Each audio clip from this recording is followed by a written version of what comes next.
Hey, everybody. Welcome to Planters Knowledge Pop Up Podcast, where we introduce authors, their work. We talk about their author's journey. We get an opportunity to learn about different genres and so forth. So please, please, please be sure to subscribe and follow. This is one of many interviews that we were doing, but this is one that I have been waiting for. I will tell you, I have been waiting for this one for a while now. I am super excited to be talking with her. So, we're going to talk with author and music therapist Stacie, and I'm so mad, Stacie Aamon. I got to make sure I'm pronouncing your last name right. So actually, I'm gonna just go on and bring you up so you can do it yourself because I don't want to butcher it. All right. So I have a friend named his last name is Ammon, so I'm inclined to say that, but you two spell it differently. So Well, interestingly enough, phonetically, it is Amen, okay, but it's pronounced Amon. So, Amon. yeah, so phonetically, it's Amen. It's my brother's fault. He named me, and he actually named me after an ex-girlfriend of his who spelled her name Aamon. How And then I have two interesting. friends that named their daughters Amon. And Yes. so now that Aamon is floating around the world out there. Really? Hmm. All right. Well, see, look at this. So y'all already know whenever you come into one of my spaces, make sure you get your pen and paper ready because you're gonna learn something. And we haven't even gone a minute in yet, and we done already. Already breaking down the etymology and things. Exactly. I love it. And as an author and a words person, isn't that what we tend to do anyway? That's right. So That's here right. we are. Well, welcome to the show. Thank you so much for joining us. Well, thank you for having me on Planner's Knowledge. It is such a wonderful honor to be here with you and to chat with you. I really appreciate the gracious invitation. Oh, of course, of course. Well, let's tell the people a little bit about yourself. So let's give them a little bit of background. All right, sounds good. Me or you? You. Okay, I'll go. So, as you mentioned, I'm a music psychotherapist. I have about maybe almost 20 years as a clinician. I've worked Hmm. in hundreds of places, work with people in different kinds of populations, treatment centers, hospitals, all kinds of places where people seek help in mental health Hmm. treatment. And my background is actually a musician. So I'm a recording artist, I'm a singer, songwriter, which is how I wound up stepping into that field of music psychotherapy, Hmm. blending both the creative arts with the mental health Hmm. component. Hmm. So yeah, so that's kind of my at least part of my story. Yes, yes. So now, so you ended up doing all of this, and now how did you end up becoming an author? Where did this even come from?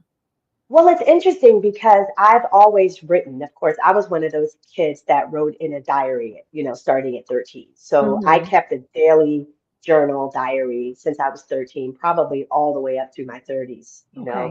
So at any given moment, I can go back and refer, to any life event by looking at Hmm. my journal. And then, Julia Cameron wrote a book called The Artist Way, and she recommended Mm. something called morning pages, where you wake up and Hmm. you write 3 pages no matter what. So I did that, pretty diligently for Hmm. years. And so writing has always been a big part of my life. I'm also a songwriter. I wrote lyrics as a child. So Hmm. I would probably say that writing is one of my first loves and one of my first creative expressions. Hmm. So it was only a matter of time, I guess, before I would take all of that and put it into a book, Okay. something where my work can be shared with the world in that kind of medium. And Hmm. I think the fact that it's a workbook, though, and not just a book that you pick up and read, is definitely also a testament to my own personal belief in daily practices and interactive things you can do to really do work on yourself in a way that is not just about picking up a book and reading it, right? But actually being involved with the process. Hmm. So I'm excited that it Hmm. came out to be a workbook. That wasn't the first book that I wrote. The first book I Okay. wrote was a memoir, actually. Do And tell. yes, yes, and then shifted gears and said, okay, well, you know what? I actually want to do a workbook first. And typically Mhm. people do it the other way around, Yes. right? It's like you Yes. do the memoir and then Yes. the workbook. But the workbook wanted to come first. So I said, Mhm. okay, I'm just here to be a vessel.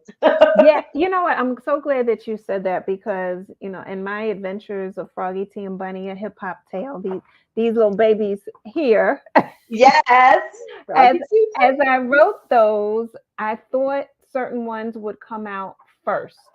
Mm-hmm. And, Mm-hmm. they did not come out, how do I say this properly? I didn't publish them in the same order that I wrote them. All right. Mm-hmm. So, for Mm-hmm. instance, after the reunion came Feeling Feelings. And my plan was for this to be book two. But then book six at the time was Bunny Gets Bullied. And Mm. I was so intrigued by the Bully brothers that I needed to see them. Like they were bullies and they pushed forward to be book number two. And Wow. I had to see Baby Bully Jerome. Oh, look at those. Oh my gosh, they are literally bulls. They're bullies. Okay, I'm Yeah, just seeing. you Okay, just getting that's it. You genius. just get It just went like this. Whoo, bully bulls. Okay. That is brilliant, Cat. Not the walls. right there, right there. It was right there. It was right there, Yes. right? So yeah, so just so right. So there's Bully Tim with the big old belly, Bully Ray with the dreadlock ponytails, and Baby Bully Jerome with his diaper, gold chain, and pacifier. Okay. I Okay. think those would be my new favorite characters. But those are you. I'm telling you. See, that's what happened. I had to see them.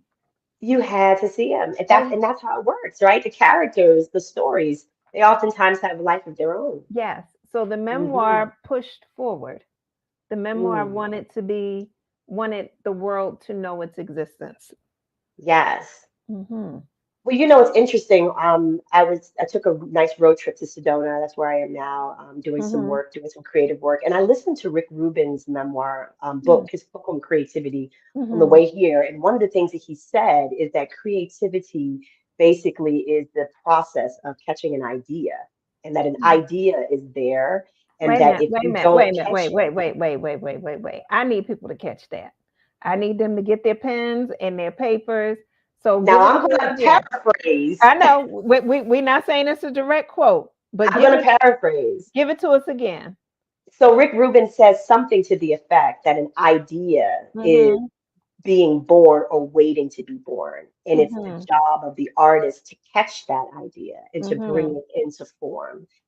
And Mm. that if you don't catch it, if you decide not to do it, then it will be received by another artist because Mm-hmm. the idea wants to be born. And Mm-hmm. that oftentimes that's what happens when someone says, this person took my idea, or I had that same Mm-hmm. idea. I thought the same thing.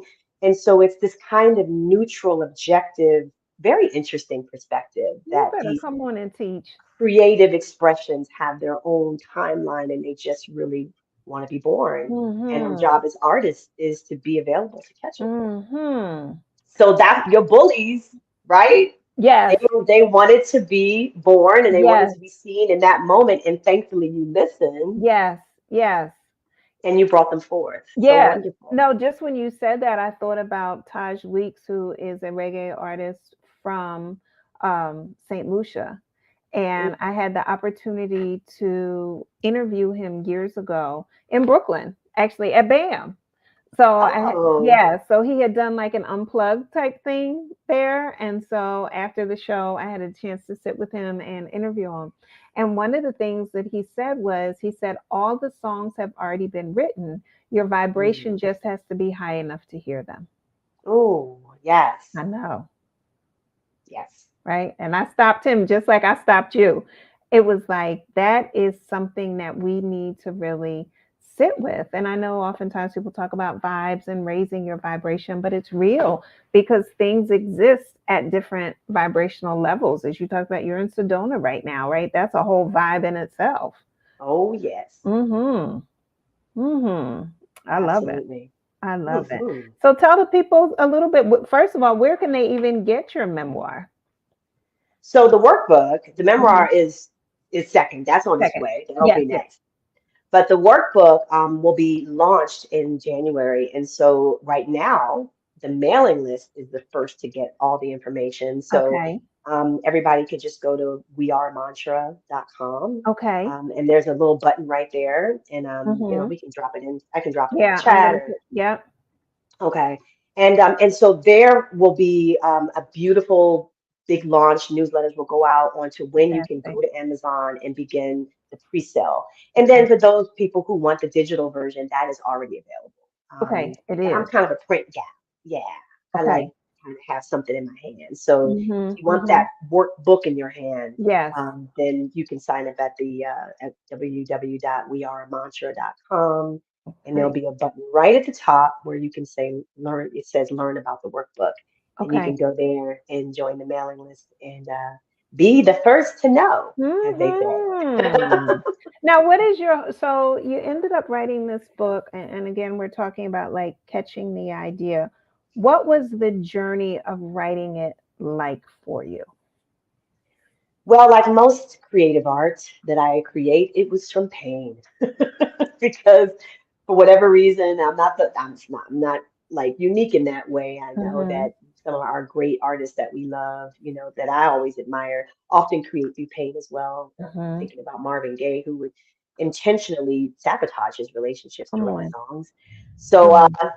didn't have to do that, thankfully, but Yeah. it was born from a type of, suffering and pain within me, and that Mm-hmm. it was the pandemic, so like most people, there was a lot happening during that time. Mm-hmm. And I had been working on, I would say my core childhood wound probably since, I was 30 years old. So long, long time, lots and Mm-hmm. lots of therapy. And so Mm-hmm. you know how you sometimes get to a point where you think you got it, like, oh yeah, I did that work and Mm-hmm. Mm-hmm. that's healed. Mm-hmm. And then something happens and then you realize, uh-oh, Mm. Mm. that's not really It's healed. not There's still healed. some work to do Yes. around that. And Yes. so that's what the pandemic created for me, was this Mm-hmm. um, perfect storm of events and losses Mm-hmm. that then set forth a kind of eruption of what was left of this core wound. And I just happened to be in a trauma training at the time, Mm-hmm. which was walking us through how to work with patients in somatic treatment. So I was Mm-hmm. working at a somatic treatment center as a music psychotherapist. Mm-hmm. And one of the things that they mentioned was that for the first month that they work with patients, that they are resourcing those patients, meaning Mm-hmm. they're working with these patients to come up with actual clear resources Mm-hmm. that they can utilize. So going to the ocean, Mm-hmm. aerobics or yoga or certain Mm-hmm. kinds of foods, Mm-hmm. oils, all kinds of practices that Mm-hmm. help to bring them a sense of peace and comfort Mm-hmm. before they start doing this deep trauma work. So it Mm. was this really revolutionary for me idea that Mhm. a person needs to be resourced Mhm. if they're going to be, actively exploring trauma. Mhm.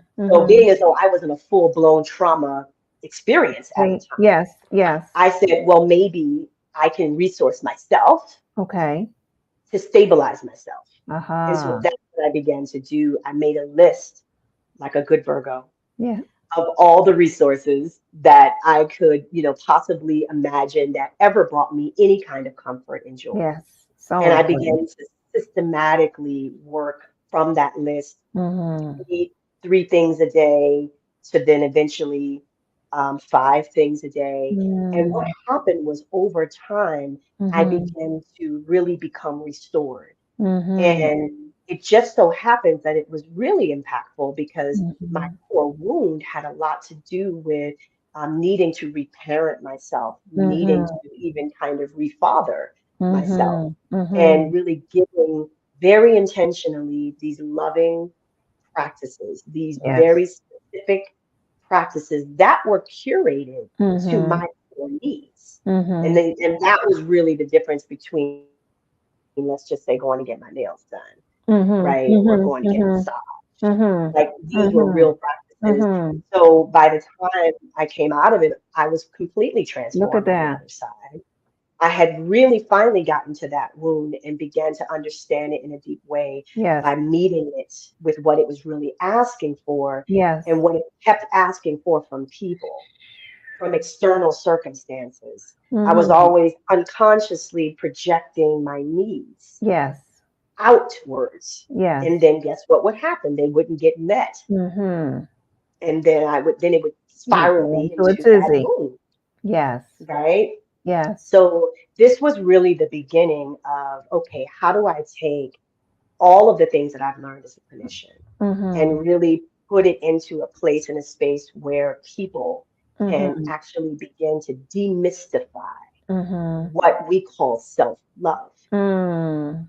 Mm. Because I always thought I was loving myself. Yes. If someone had said to me, actually people do say that, oh, you have to Mm-hmm. love yourself first. Uh-huh. And Uh-huh. it's annoying. And then you're like, I am loving myself. What are you Right. talking about? Right. Right. And it's like, yeah, so this put a practice behind loving Uh-huh. self, Uh-huh. right? Daily practice, showing up for self Yes. with tools that are curated to what you need. Yes. And that's really I would say that's the heart, Mm-hmm. and soul of the workbook. And Mm-hmm. then the chapters and the modules, again, are just the curriculum that I've created Mm-hmm. throughout the years, working Mm-hmm. with very acute populations, Yes. working with people who always worked with people who've had very intense mental illnesses, whether it be Okay. schizophrenia Okay. or addiction treatment. And then guess what? The pandemic happened, and all of a sudden everybody was traumatized, Hello. And so then those things, those curriculum that used to just be for a center Mm-hmm. or a hospital Yes. became applicable, became completely Yes. applicable Yes. to the general population. Yes. Yeah, Yes. So much I want to peel back. So we're going to I know start you with do. first things first. We're going to shake a tambourine for you because to go into that depth for self, right? As you were talking about, is that space really healed? My cousin, who is also a therapist, master's level clinician, one day we were just talking and she was saying, as she was working with someone, she asked them, are you really healed? Like, is that wound really healed? Or have Mm. you just got so good at avoiding your triggers? Ooh, Right? wow. Right. Mm-hmm. Yeah. So as people are listening, sit with that for a moment. Right. And that's applicable across the board. Like, can I really resist that apple pie or am I not eating it because I just don't buy it? Mm-hmm. Mm-hmm. Right. But when I'm over somebody's house and that pie is there or that ice cream is there or whatever, right? Have I really gotten past certain comfort foods, right? Which then are connected to whatever they're connected to? Or have I just gotten so good at avoiding them? Go ahead. What's popping off for you, clinician? I mean, that's how we're taught. Yes. That's how we're taught, is to just simply avoid the trigger. And I remember now something that the great Michael Beckwith, a Mm-hmm. wonderful spiritual teacher, said Mm-hmm. is that, trying to manipulate the external world, Mm. right? Like Mm-hmm. trying to make sure certain things don't set me off, Mm-hmm. right? Mm-hmm. Or Mm-hmm. hopping from one hot coal to another to Yes. avoid a trigger. Because Yes. the universe is just going to keep. Keep sending them. Keep sending So, them. so to try to manipulate the external world, Michael Beckwith Mm-hmm. says, it's like rearranging the deck chairs on Titanic, hoping for Mm. a different result. Oh, now that's a thought. Y'all wasn't ready today when you showed up for this show. Y'all thought you was like, oh look, they cute. We gonna come see what they got to say. Y'all wasn't ready. We only a few minutes in and she already healing people with realities. We ain't even 20 minutes deep, Stacie. Oh, look, But this is how we talk anyway, this though. is how That's we the thing talk. that's so funny. Exactly. Exactly. People are just invited down to our regular conversations. But that's real talk. Like, what are you doing differently? Have you taken the time to heal? You know what? I was at a healing conference this weekend, And one of the speakers said there's a difference between wounds and scars. Mm. And I had never thought about it. So I was trying to focus on what he was saying as opposed to drifting off into my own mental thoughts about it. But he was saying wounds, right? There's still healing that Mm-hmm. has to be done. There's still healing that's occurring versus scars are past tense. And I thought that was very Mm. interesting, right? It doesn't Yes. impact you the same. Go ahead. Yes, absolutely. I mean, and I have to just say as a disclaimer, I don't think there's any shame in moving around those deck chairs. That's what we do, right? Mhm. Because Mhm. that's again what we're programmed to do is Yes. to work with the external world, right? Yes. Like really, if I can fix what's going on out here, then I'll feel better Mhm. in here. Mhm. Mhm. Mhm. And of course we learn through life eventually that, that's not the algorithm of the universe. Mhm. That's not really how it works. If I Mhm. can shift my internal world, Yeah. right, then the external world will bend Mhm. because form follows consciousness. Mhm. So I have to Mhm. work with my consciousness. Mhm. And then the form will begin to take shape as a result Mhm. of that. And that's Mhm. more of a kind of metaphysical way of seeing things. So I think it's okay that we do it the other way, right? Mhm. Because that's how we learn and that's how we kind of figure things out until eventually we can get to that point and Yes. say, you know what? And sometimes we get to that point the way I got to that point, which Mhm. is, as I Mhm. mentioned earlier, through pain. Mhm. That Mhm. wound, what I thought was gone, you Mhm. know, certain events conspired in order to bring it forth in a huge Yes. way, and it Yes. created a crisis situation. And Mhm. oftentimes it's through those crises Yes. that we have to face that wound finally. Yes. Yes. Yeah. And that's okay. Yeah. That's an opportunity to turn inward. Yeah. Yeah. Exactly. I had when the pandemic hit, I wrote it in April, March. I wrote it in March for a summit that I was doing that April in 2020. And the piece is called Release and Cry Sis. Mm, hmm And hmm so, right, because it is the crisis, the cry sits in crisis. hmm And so when we release the cry in crisis, and Ooh. that, hmm so that you see what I I just, did there? I love that wordplay. Yeah. Yeah. I am a sucker for some wordplay, okay? Just like the bull and the bully and the Christ and the crisis. Yes. So Brilliance. yes. So the seminar that I did was release the cry in crisis, and then I created a spoken word piece and a video that matches called "Release in Cry Sis," Mm, and it's hmm a series. It consists of I forget how many women.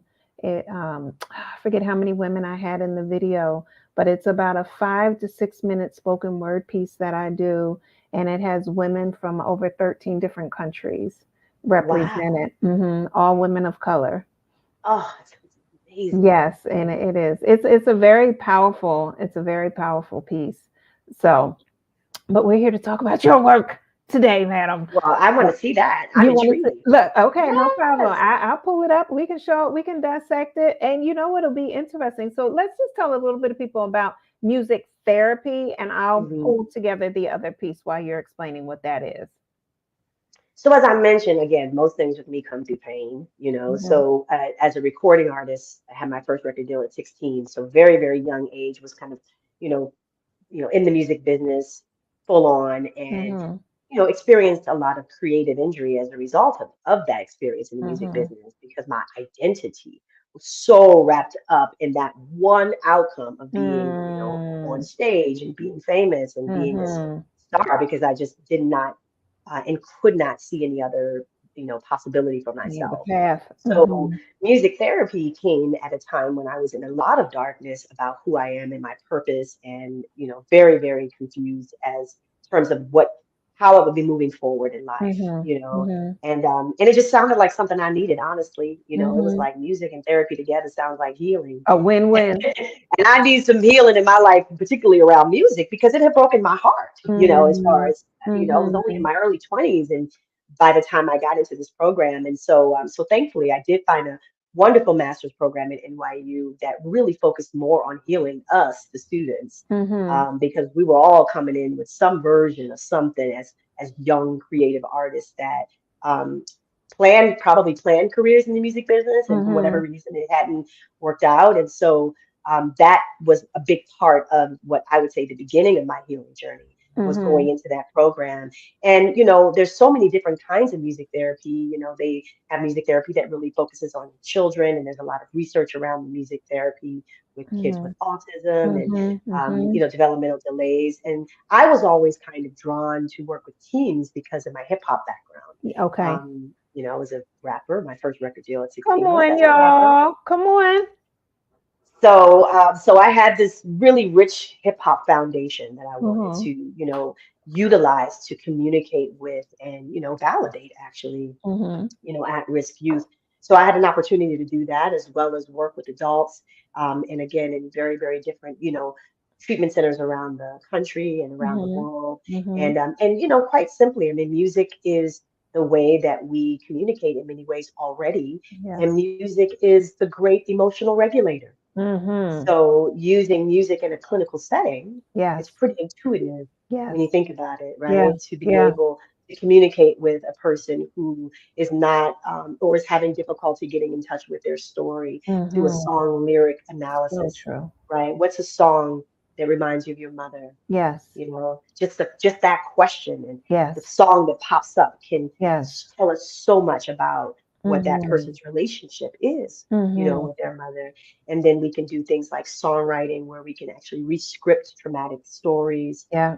We do a lot of music improvisation where, again, Mhm. being in that place of play, Mhm. remembering what it's like to Mhm. play, Mhm. is a doorway to healing all by itself. And Yes. it's also a door to presence and Mhm. cultivating presence. Mhm. But music therapy as a field, Yes. oh, it's so vast. Yeah. I would say the most research now that's pretty exciting is somewhere between memory care, where, using music to actually help people to remember, people with Yes. dementia and Alzheimer's, Yes. as well as, a lot of neurological music therapy is, and Mhm. there's a lot more medical, NIH, or they're getting involved with really music as science. Yes. So it's a Yes. big field, Yes. but my work with it has definitely been with utilizing it as a door. Yeah. Um, and, I always say music bypasses the thinking mind. Yeah. So the Yeah. defense mechanisms that jump up to protect us Mhm. from awakening, Mhm. music Mhm. goes right That's past right all of through that. it. Yeah. And you hear that song or you hear that note or you feel Oh my goodness. immediately. Yes. There's nothing you can do about it except turn off the radio. Yes.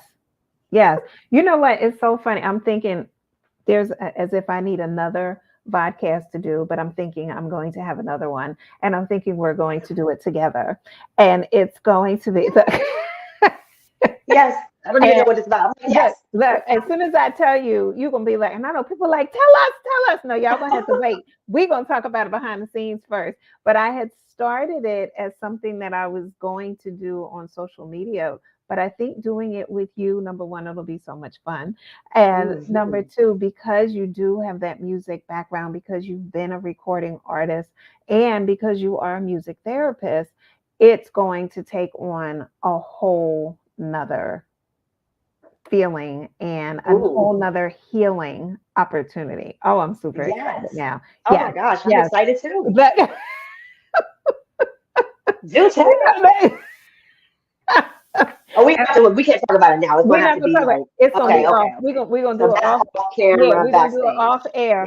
Yeah. And you're gonna love the name too. I already know that Mm. you are. Yes. Well, All right. because it's going to be some kind of fabulous wordplay, Dr. Walls. I know that it's going to be some wonderful wordplay that's just going to Yes. be, my Virgo brain is just going to Yes. say, yes, Yes. yes, And that's then muscle brilliant. curls are gonna curl. Look. Yes, Yeah. So y'all get ready in 2024 because there's gonna be so much more. Look, we're gonna be dropping yes. bars. Look, come on. I'm here Oh for it. my goodness. I So, can hardly wait. but you give people so much to think about, even in these few moments. It's like you said, what's a song that you think of when you think about your mom, right? What's a song that you think of when you think about your childhood? What's a song?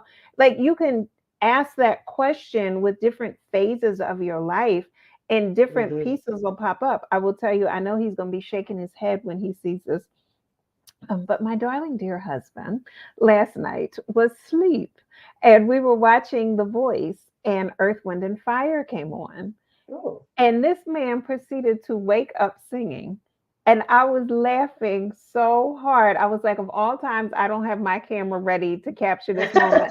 Like, he is still laying there, eyes still closed, but he is singing, and the smile just comes across his face.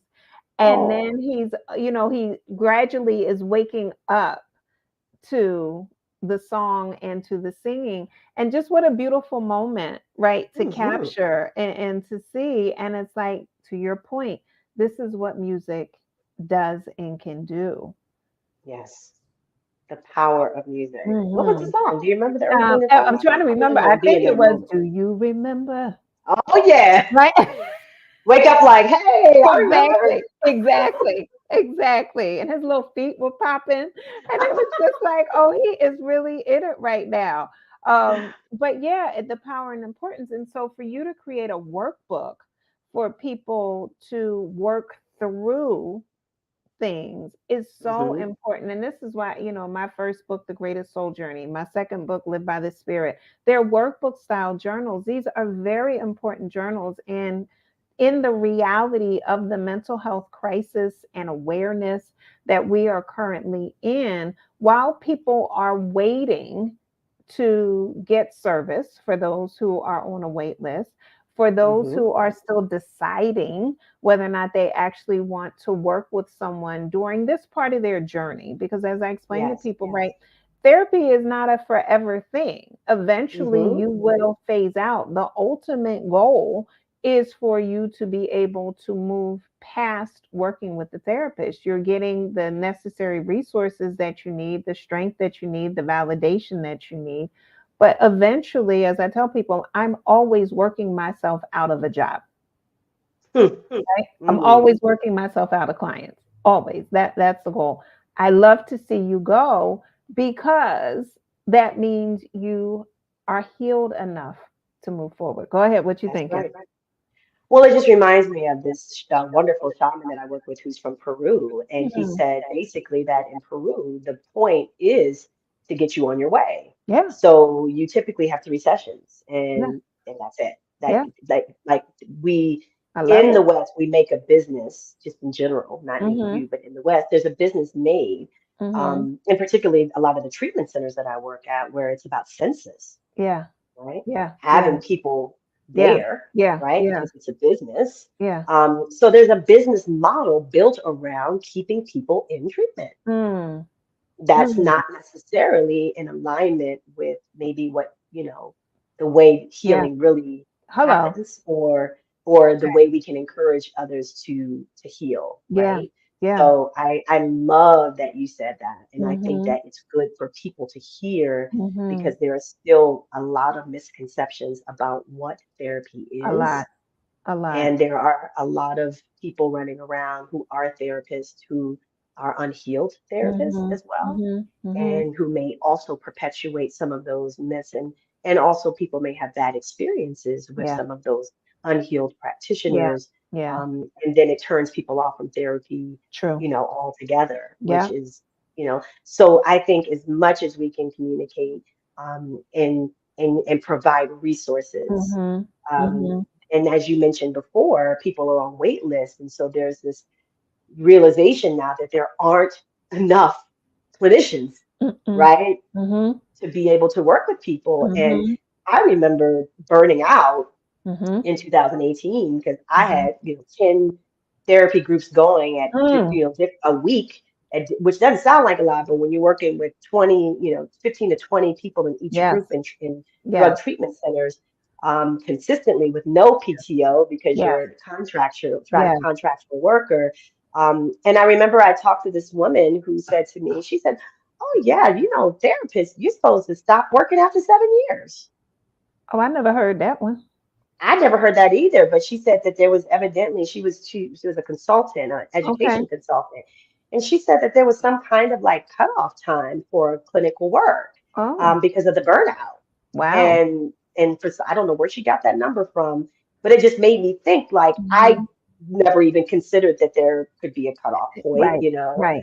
I mean, I've seen my colleagues who are music therapists work way more than me Yeah, throughout my career yeah. because they would have to go take a full-time job because music Mhm, therapists do not get paid the same amount as mhm, other types of therapists. So they would mhm, have to take on full-time work at like mhm, a psych hospital, mhm, making mhm, $25 an hour to mhm, survive, and then mhm. they would burn out after three Of years, course.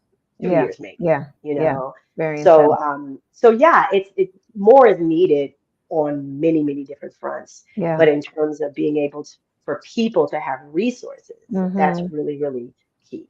Yeah. So again, for people who are interested in this workbook, for them to either have a digital copy or a printed copy, where do they need to go? So they'll just go to www.weareamantra.com, and that's actually one A, and this is a mantra. Okay. So we are WEARE, Mhm. a mantra, AMONTRA, a Okay. mantra.com. And there's a button right there. And I just want to say too that the other part of this that is really important to note is Yes. that time is a luxury, Go ahead. oftentimes, Mhm. right? And so the way this workbook is designed, it's for people who don't have any time. Because what's the first Mm. thing that happens when we say, hey, you should Come on. do this meditation practice or you should do self-care? First thing people are going to say is, I don't have I time. don't have time. Where am I I don't have going to time. do that? Do you know I have this in my day and that in my day? Mhm. So the goal is to empower us, right? To Mhm. empower people to be able to take time, even if they don't feel like they have time. Mhm. And the way we do that is by starting off with very small increments. Okay. So the first 4 weeks of the workbook is only 5 minutes of grounding practices a day, Okay. along with a 5 minute journal. So 10 minutes in the morning, basically. Mhm. And then you Mhm. have a 5 minute reflection in the evening. So Mhm. you can literally get started on the book with just 15 minutes a day. Mhm. And Mhm. that will be a huge impact, just taking that 15 minutes Yes. out of the day. Yes. And I'm a big fan of micro moments, Yes. meaning not really feeling like you have to have all this time, but really Mhm. taking the 5 minutes that you sip your tea, Mhm. sit mindfully. Mhm. The 5 minutes that you get a chance to get away from the kids to just use the bathroom, even though that's not necessarily true. I have friends, I have clients whose kids come in the bathroom. My their little fingers come under the Right, door. right. Yes. Yes. But sometimes when you're at work, like, I remember working at a record company and that was the only piece I had was like to just go to the employee Mhm. restroom for like, and Mhm. I didn't know what I was doing then, but I would put the Mhm. seat down on the toilet and I would just sit Yes. and breathe. And so Yes. that's a micro moment, right? Yes. That moment where you go to the bathroom, that's when you would put Yes. that seat down and, drop that grounding cord and do your grounding practice, Mhm. if you need to Mhm. reconnect to yourself. Yeah. Yeah. So I think that's the other piece that's really, really important is that that it's about really having that, not feeling like you have to have so much time Yeah. in Yeah. order to give to yourself. Yes. Let me say this, and I'm so glad that you said that. And a lot of times you're right. People will say, I don't have time. That's one of the reasons why I love doing workshops, be it online or in person, because Hmm. that's the time that we do these things. Like you don't come to my workshops and then leave with lists of things that you're going to do only. Hmm. You come to my workshop to work. That's why it's called a workshop, Hmm. right? So you're going to work it Right. while we're there, and then anything afterwards is extra. All Hmm. right. And so, one of the things during the pandemic 2020, 2021, when I was doing self care workshops for people, I would do mindfulness, 1 minute, just 1 minute meditations. And we would intentionally breathe and focus just for 1 minute. And Hmm. people would be amazed at how centered they would feel, how calm they would feel.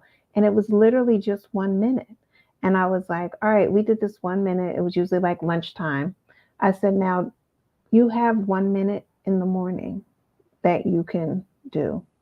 Mm-hmm. And you have 1 minute in the evening. So you could like go real crazy one day and give yourself 3 minutes out of Right. the day, right?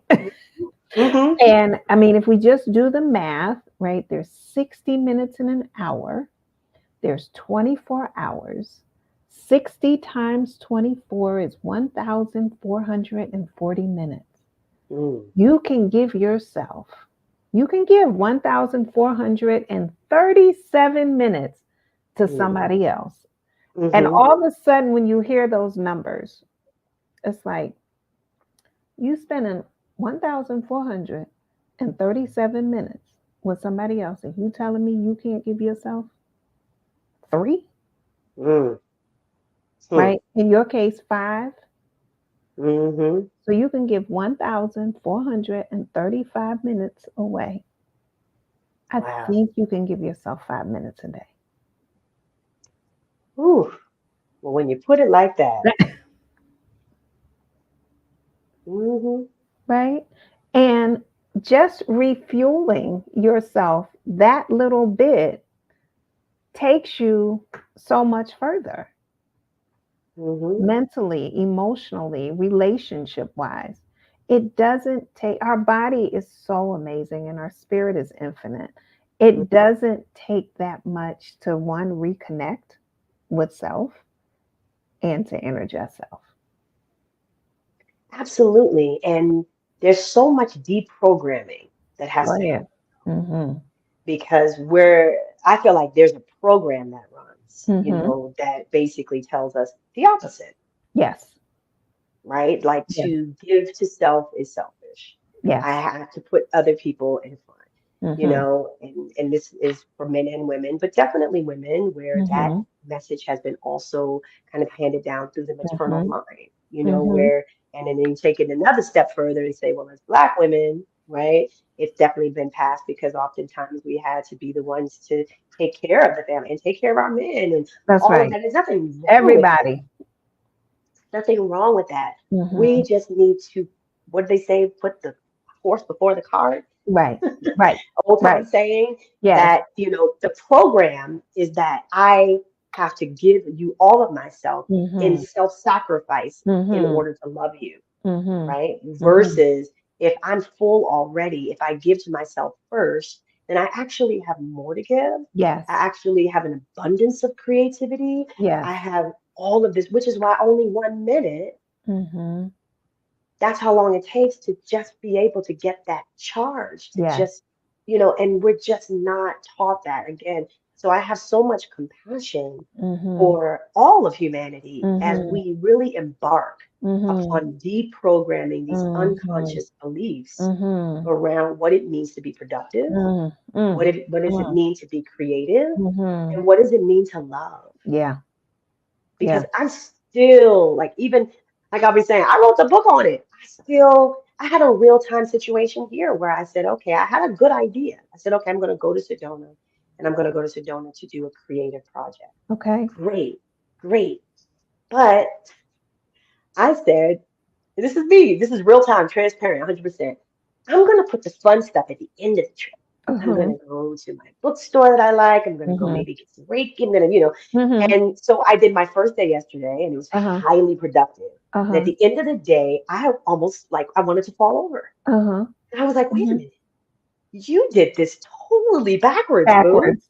Yes. You're supposed to do the fun stuff Yes. first, Yes. get settled in. I mean, I did take a hike, but like I was supposed to do all the things to fill All me the good up stuff. Yes. first, Yes. so that then I could come into the workspace, Mm-hmm. right? The creative space and Mm-hmm. be full Yes. and overflowing of ideas. Yes. So it took an evening So of like, important. why do I feel so weird? Like I literally was walking around in the Airbnb, like, why do I feel so off? Mm-hmm. I'm like, oh, I you're did this. depleted. That's right. So this is a program, Yes. right? That's still running Yes. that as much awareness as I would say I have about it, only because of me having this experience a million times Yes, in other situations, baby, right? baby. Particularly in relationships and, Yes, in other spaces where I give a lot and then yes. realize I don't have enough left for myself. Mm-hmm. So I just think it's something that we can be very compassionate about, Yeah, very yeah. self-compassionate, be very sweet with yourself, Mm-hmm. because this is a again, it's a program and it's an unconscious thing Yes, that is burrowed yes, oftentimes yes. deeply. We don't realize it, and sometimes we don't even realize that we're tired or we're depleted or why. All of it. All of it. So if Mhm. people work through your journal, what's the ultimate goal? What's the outcome for them?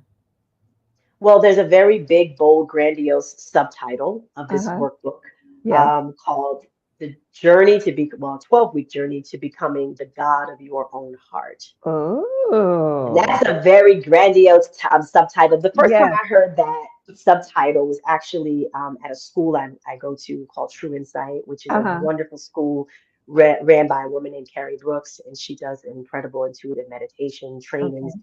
tireless work in the community to help people to come into their own power through their own intuition.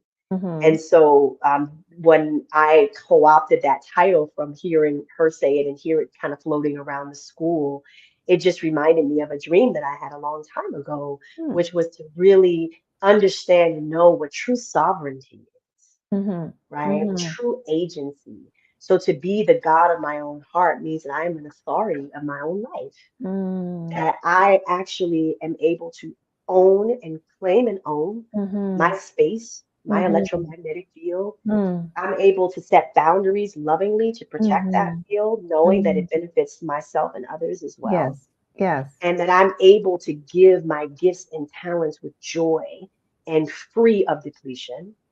And that I don't have to give those gifts and talents in order to be loved, Mm-hmm. that I know my worth, and that I'm Mm-hmm. giving because I want to give, and Yes. not because it's something that I feel like I have to do in order to elicit validation or Mm-hmm. positive feedback or Mm-hmm. acceptance from anyone else. Mm-hmm. So it's a journey. It's the Fibonacci spiral. It's the Yes. golden ratio in Yes. nature.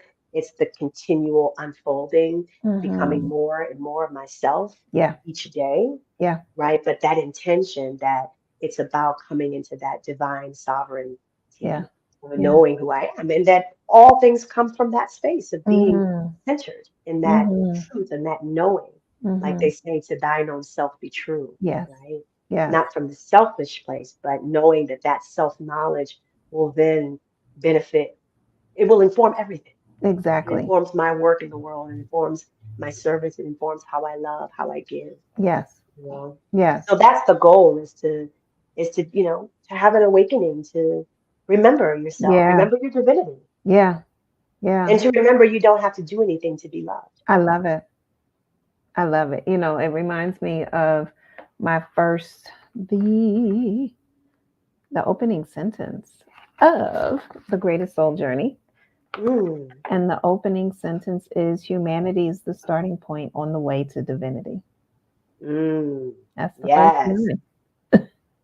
The yes, yes, second, yes. the second sentence says, we are powerful and gloriously divine beings capable of more than we often allow ourselves to ever think or imagine. Mm. Amen. Hmm. And Amen. so that restoration, the greatest stands for God restores excellence, activates talents, encourages spiritual transformation. And so that restoration of self, that realization of self, that realignment of self. And so when I hear music, right, music therapy, getting back in alignment with oneself, getting in alignment with the universe, right? That one verse, that verse that says you are whatever that Mm-hmm. is, right? Your line in the song, we hear a song, there's different aspects of the song that we like, and we need all of those different aspects to create the song that we Yes. all enjoy, Mm-hmm. right? And that's I each of love us, that. right? We are each that song, that essence, that aspect of the song. So it's important that we get in tune with ourselves and be attuned Mm-hmm. to right to the verse. So Yes. yeah. And just as you said that, the Arizona sun came out blazing from behind the clouds. And so Yes. that's what you all are seeing with all of these variations Right. of sun play. Yes. It's interesting. The desert gets very cold at night, but right now, it's Mm, right as you said that, mm, the sun just came out. It was just this beautiful affirmation. And how beautiful is that to yeah. know that, like, we don't have to fix anything, Mm-hmm. right? Because oftentimes, again, that's the other program is that, and that's one of the things I have my clients, I say to my Mm-hmm. clients when they come into my room is that, you're not here to be fixed. There's nothing broken. There's a Yes. part of you that's been hurt, harmed, or endangered, Mm, right? mm-hmm. That Mm-hmm. inward, that divinity that's within, Yeah.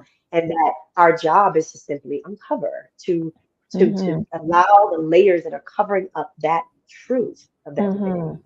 And that's Mm-hmm. such a different way of Mm-hmm. looking at healing, Yeah. right? And that's why Yeah. I say it every group to every soul, Mm-hmm. right? You are already divine. You are already whole. You are That's already right. complete.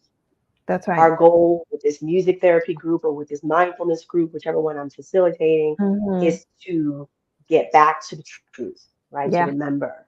Yeah. And that's a beautiful thing That's because it. it's so different than what I think the world broadcasts sometimes, Yeah. um, Yeah. and even what certain religions broadcast, Yeah. right? That there's some kind of original, there's some kind of Mm-hmm. something Mm-hmm. inside that's not whole.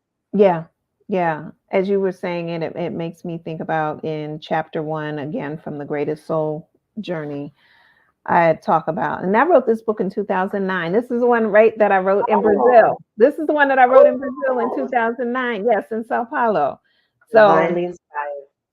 100%. Because when I woke up that morning, I did not know. Well, let me say this. When I went to bed that night, I did not know that I was going to be waking up and writing a book. Oh, wow. Okay. But when I woke up that morning, the message was loud and clear that it was time to write. And I went and sat out on the balcony and wrote all day, Wow. all day. So this book was written in a day. Oh my goodness. Hmm. All my books actually were written in a day. Ooh. Yeah. And I poured. And in this book, the writing that I did that day, there are so many other books from that writing, but this was the one that I pulled out. Mm. And I still Mm-hmm. have to cultivate the other books that came from that writing. But this is what came out in the compilation. And then I handed it to my guide, one of my guides. I had two guides while I was there, and one of my guides, and I handed it to her, and she went into the other room. When she came out, she was like, and she was a workout person. She was a workout instructor. She came out. She looked like she had just done like 3 to 4 hours of back to back aerobics. Oh my She goodness. was like, she looked at me. She said, "I have never read anything like this before. And I have never worked so hard before." She was like, "This thing is amazing." Now, here's a Mm. Brazilian woman saying this to me. And I was like, "Are you sure?" She was like, "Kathleen, oh my goodness." I was like, "Okay." And Wow. then I came back home and ran the process of, getting someone to edit it and then self-publishing. And in 2009, you had to get a company to self-publish. You couldn't just hop Mm-hmm. on KDP like you do now. Right. Right. So for you, what was this publishing process like for you? And what's the journey of it for you? Because I know the Oh, print isn't coming out until January. Go ahead. well, it's a learning experience, let me Yeah. tell you, because that part is something that's new to me, and I think that's the beauty of community and the Mm-hmm. beauty of surrounding yourself with very knowledgeable people and having Yes. great teams. And I've Yeah. always wanted a team, and even when I was a recording artist, I had a fantastic team. I had a Mhm. wonderful manager and a stylist and a vocal teacher, and I Mhm. had this team. And so today I have something similar. I have a wonderful partner slash business coach slash editor. She's a Gemini too. Her name is Brady Hahn. Hey, Brady. And she has just been able to really walk me through a lot of these aspects, again, of the Amazon, of the Mm-hmm. KDP, of what Mm-hmm. a pre-launch is, when to Mm-hmm. pre-sell, what's the pre-sell Yeah. window, Yeah. and so that's the campaign that we're going to be doing next month, So it's very exciting to learn about it. It's very exciting to learn, how certain keywords, for example, Yes. can Yes.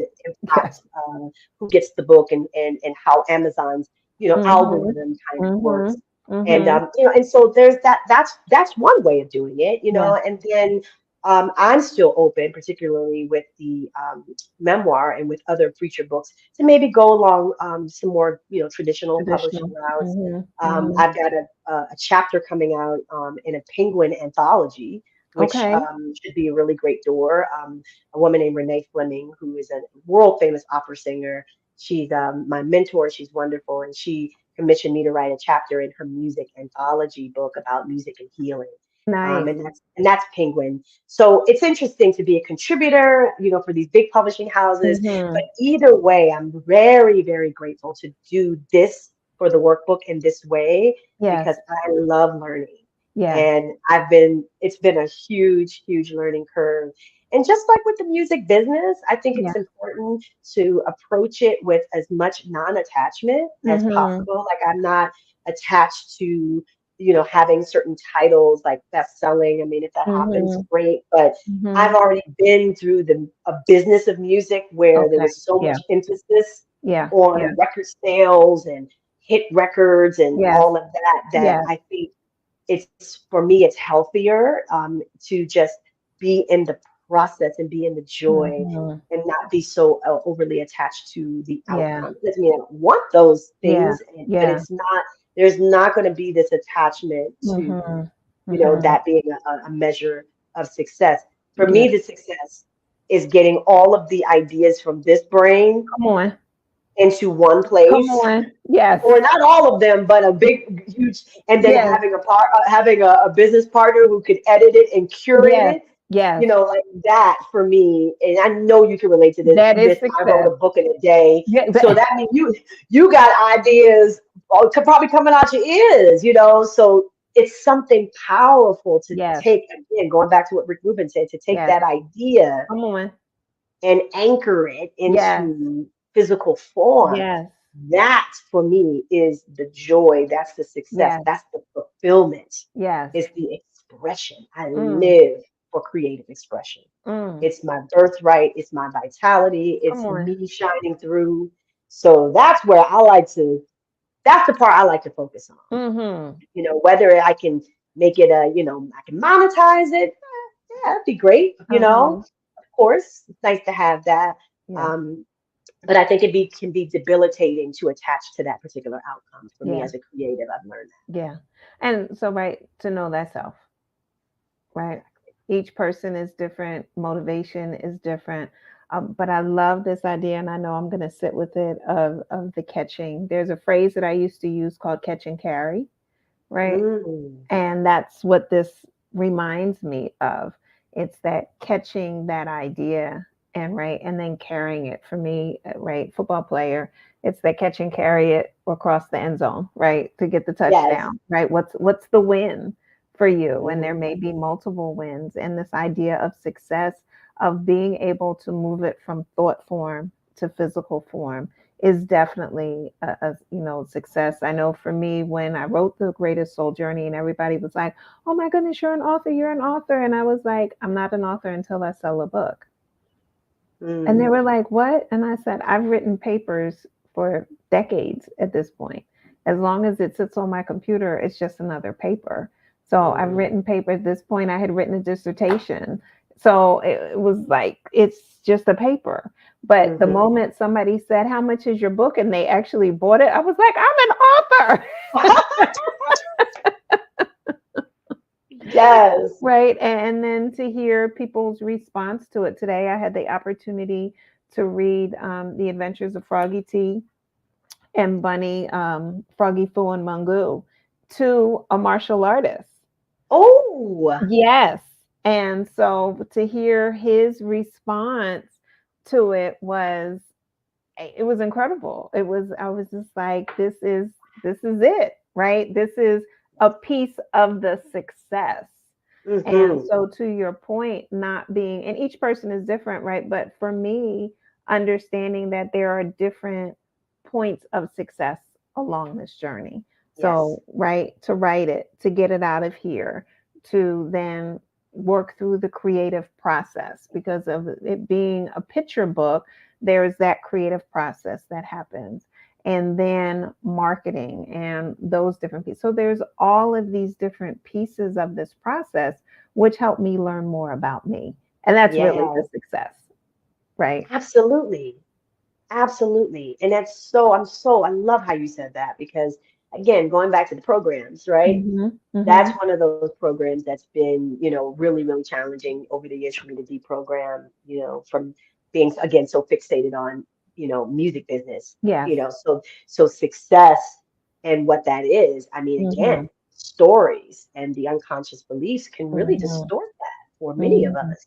So, mhm, and I find that, when I have conversations about success and people who have gotten to a place where they're at peace, they've mhm. had to go through some version of what we're talking about, right? Yes, Of like yes, navigating of like, wait, well, where did I get that idea from? yeah, And, was that placed there or was that something that was, really organic to me? yeah. And again, why one of the reasons why I wrote the workbook was because, to get to that stuff, to get to those Mhm, belief systems, mhm. oftentimes we have to get to those things before we can really, really feel that real change happen Yeah, because those programs run, kind of like in the background, like those yeah, background programs, that's right.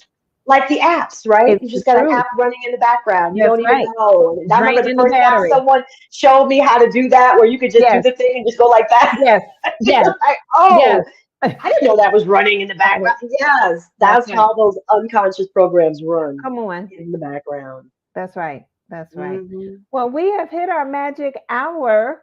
I cannot believe it's been an I got hour.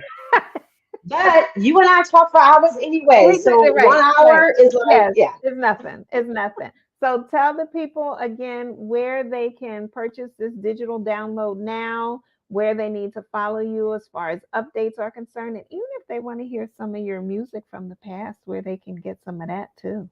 Oh goodness. Well, you can get some of that on my SoundCloud. I've got a couple Mhm, of Brazilian tunes on there, and everything with me is Googleable. mhm, Stacie Aamon, Aamon. And then again for the workbook, that's going to be on the website. There'll be a sign up page for the mailing list. You'll be the first person to be alerted when that print launch happens. It'll mhm, just be probably in like 3 weeks. So it'll be mhm, very, very soon. And then you'll also be able to get and buy the digital version now. If you mhm. want to just take it to Kinko's and print it out, you can do that. And Uh-huh. that's all at www.we, that's A-R-E, a mantra, Mhm. AMONTRA.com. We Got it. are a mantra.com. And the name of the book? Choose yourself. Oh, A 12-week journey to becoming the God of your own heart. I feel like we should ding something. I don't have my sound ball down here. It's across the room. So we'll shake something Shake it, instead. shake it, shake it, shake it. And I don't have any of my instruments because I'm not at home. You So know, I'm just going to shake my I got body. you. I got you. I got two. I got one for each of us. It's all good. I had to get my sound bowls back over here so I can get them. Or you know what? Matter of fact, I'll make you laugh. I'll do this for you. Let's see if I can get it under my speaker, underneath my cord. Ooh, Isn't she beautiful? yes. Isn't she gorgeous? Oh, what a beautiful djembe. Oh, my goodness. Isn't she gorgeous? I know. I saw her Gorgeous. and I had to have her. So, I love Dinah May and Mm, the symbol. mm. So yeah, so there's my baby. One of my other babies. Oh, that's beautiful. Yes, Yes, I yes, yes, love yes. that's one of my favorite instruments is the djembe. So Mm, thank you for that. I feel you're blessed. And I feel welcome. blessed to have spent this time with you. Oh, And thank it's just you. been such a joy not only to connect, with your audience, but to connect with you and to Yeah. just feel that sense of community, the like-mindedness, the Hmm. validation.